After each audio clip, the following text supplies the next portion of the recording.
Welcome back to Business Boone, a product of the Boone County Chamber and hosted by Deepen Talent Strategies. I'm Shauna Lake. And I'm Matthew Albro. We're joined today by Kassie Frasier, the Executive Director of Sylvia's Place Child Advocacy Center. Thanks for being here today. Thank you for having me. We like to kick these off with what could be the easiest or hardest question of the entire podcast. If your life were a movie, what would be the title?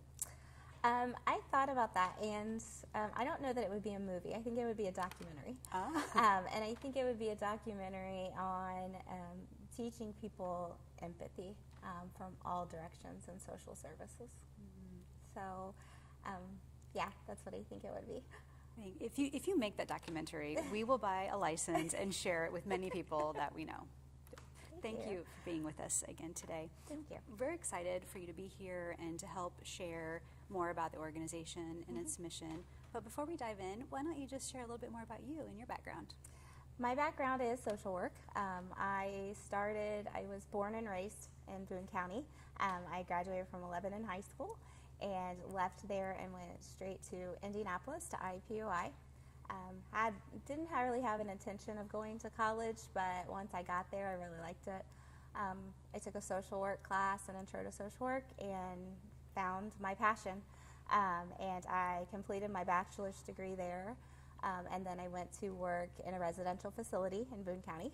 I did that for 10 years. I was the counselor and then residential director of both boys and girls that lived there.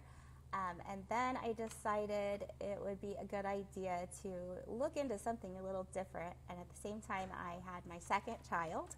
I decided to get my master's degree in social work. So that was 2013.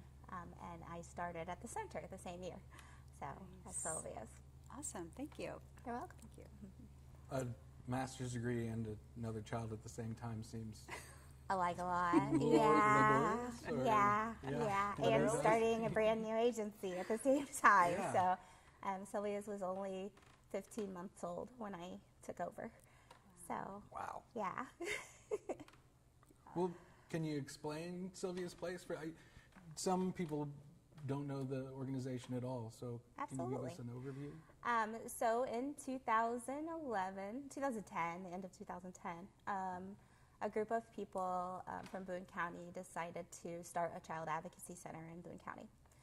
The reason behind that was there was a crime that happened in Whitestown. It was right when Whitestown was just building. They had their first apartment building. And there was a domestic violence situation where a child was a witness.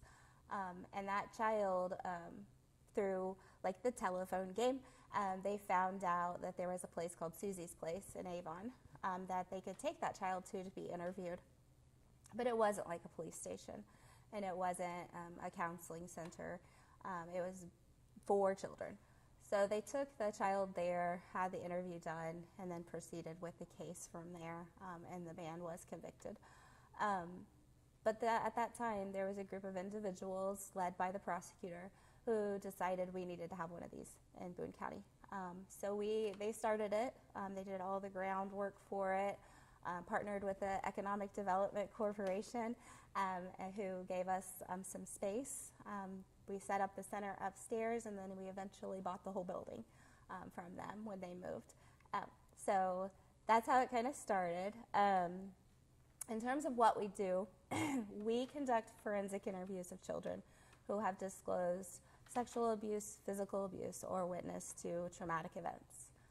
We conduct those in a legally sound, evidence-based way that allows that testimony of the child to be utilized by all of the people that need to investigate this. So you have law enforcement, prosecutors, mental health clinicians. There are several entities that are involved in an investigation of child abuse.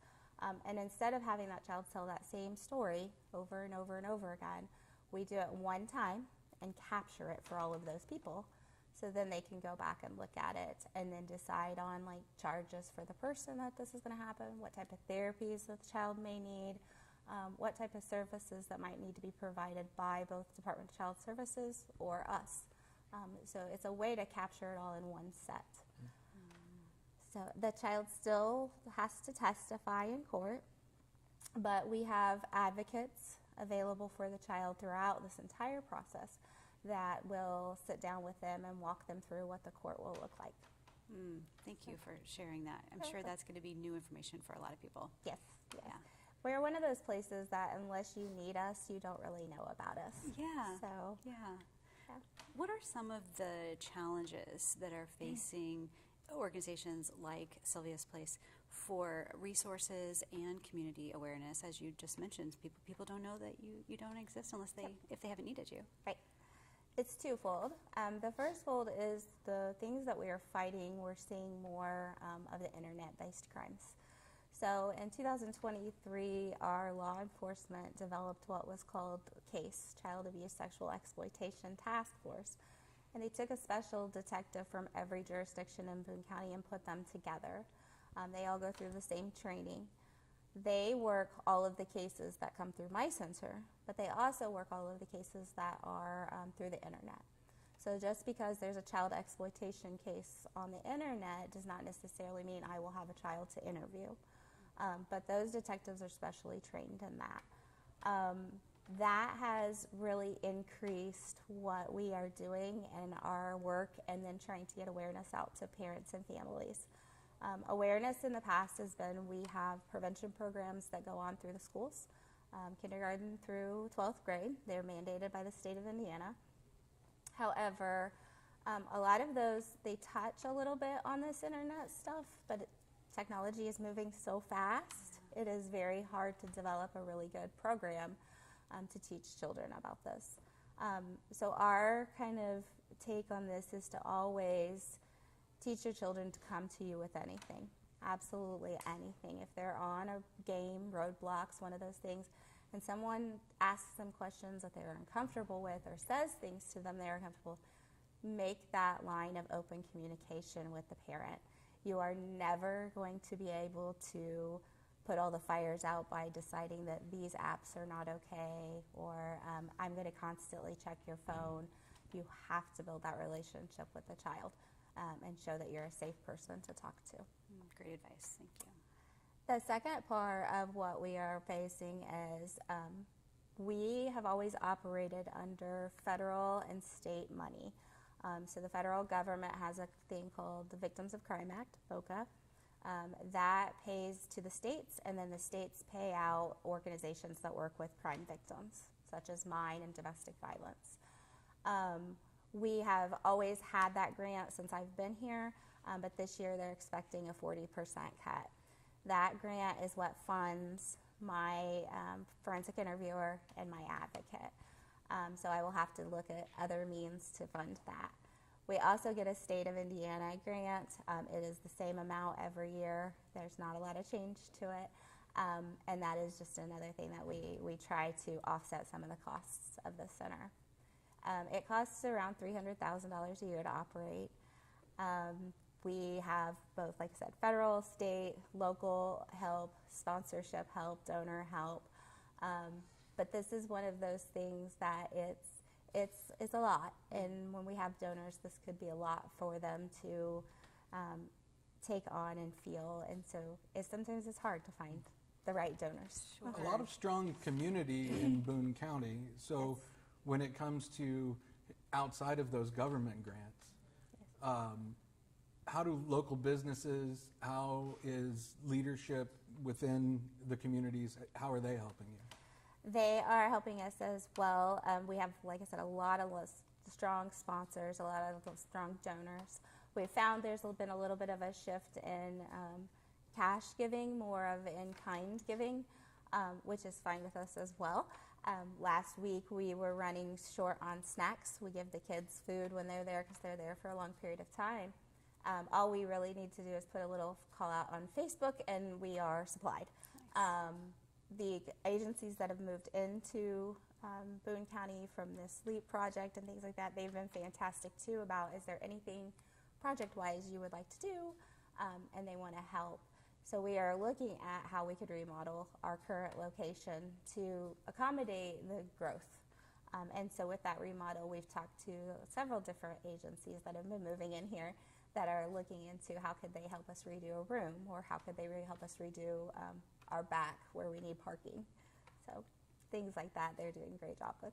Great. Nice. You mentioned how sometimes this can be heavy and you need to find the right donors, but it's probably also challenging sometimes for you and your team to remain resilient doing this type of work. How do you navigate that on some days? So I'm a social worker at heart, and so yes, resiliency and secondary trauma are very important. We have monthly team meetings where we have to review these cases and see if there's anything else we can do to help the families. But we also do check-ins with all of our members of our team. So our team's multidisciplinary. So we have law enforcement, Department of Child Services, prosecutors, everybody's there.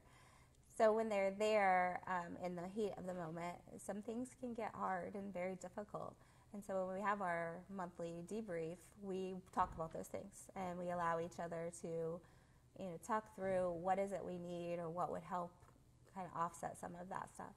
The other thing that they're very, very, very fond of, and a way people can get involved, is those monthly meetings happen at lunchtime on the third Thursday.